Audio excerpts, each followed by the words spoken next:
Hello guys, and welcome to a special video. Now this is a special video because this is one of the questions I'm being asked the most of all. I constantly talk about when I stream, like that I have a set of base items that I always have up on the auction house like all the time, and I carry a lot of backups if I have the time to farm those backup items.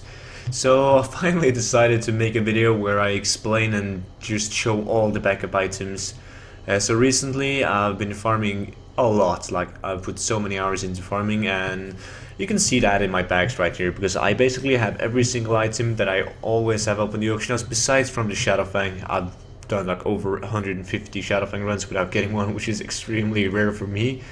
But yeah, we're just gonna jump ahead. But before I show you the name and everything of an item, just make sure that you check the description down below, because I will have like a name of the item, and behind that I will have a YouTube link of a guide, because I have a guide of every single item that I farmed. So there will be a YouTube video in next to the name, so you can click it and see how to farm it most efficient. So when I say that I have a core set of items that I have up in the auction house, that basically means that I have at least one each up in the auction house at all times, and I prefer to have backup ones because some of these items are slow sellers, but they sell if you have enough, like a big variety of items up. So let's say you sell a natural wealth bling right on the auction house, and you're lucky a guy comes along and he's go, hey, I want a natural wealth bling. He goes in the auction house, he sees your item and he buys it, and you need to go and have a backup one, because you need to post that backup on the auction house right away. Because if another guy comes and he wants natural wealth bling and you don't have natural wealth bling at the best price on the auction house, he's going to buy it from someone else. So you can't let that opportunity go away. So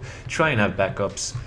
And once I have one of every single core item, I do steady gold farm. That is volatile water, volatile air, volatile fire, Panda and Cataclysm farm with Potion of Treasure Finding and Potion of Luck, and Symptoms Fur, like just materials basically, like things you know will sell almost instantly. And also if you can provide you with like a tiny bit of raw gold, that's also really good. But let's jump to it. So first of all, the item that I've probably made like 1,000,000 gold on is the dices. These dice right here, you can see I have loaded gnomish dice, you have the worm troll dice, and you have this one, the dwarven dice.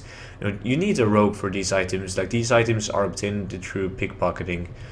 Next one is also class specific item, is the Sealed Tomb of the Lost Legion. You can only obtain this as a warlock, and as you can see it goes for 21,500 gold. I've sold these for 30,000, 35,000. This is also a really great source of gold.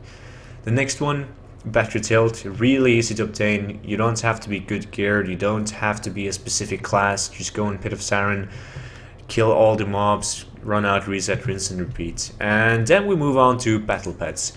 We have the Disgusting Oosling, we have Bronze Whelpling, Dark Whelpling, Azure Whelpling, Emerald Whelpling, and Crimson Whelpling. Some of these are harder to get than the other ones, like the Crimson Whelpling and the Azure Whelpling are the hardest ones to get. Those are 1 in a 10,000 chance of dropping.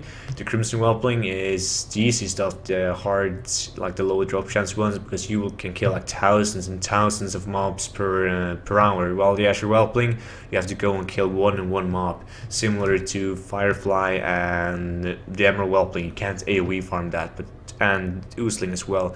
Then on the other hand, you have Dark Whelping and Bronze Whelpling. These are like 1 in a 1,000.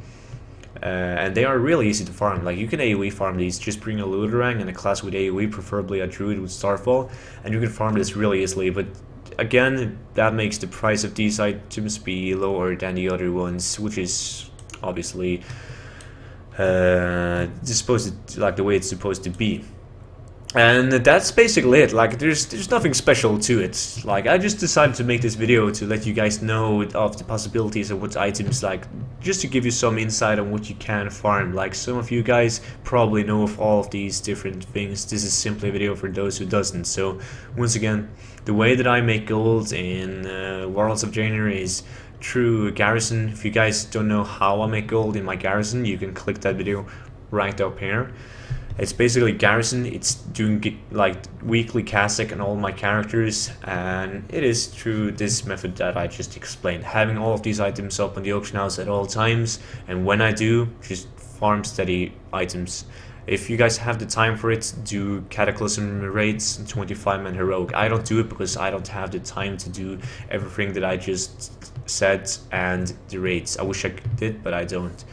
And yeah, that's basically it. That's how I've made millions and millions of gold following these simple steps. So if you guys like this video and you're interested in more up-and-coming gold farming methods, feel free to press that subscribe button. It really means a lot to me.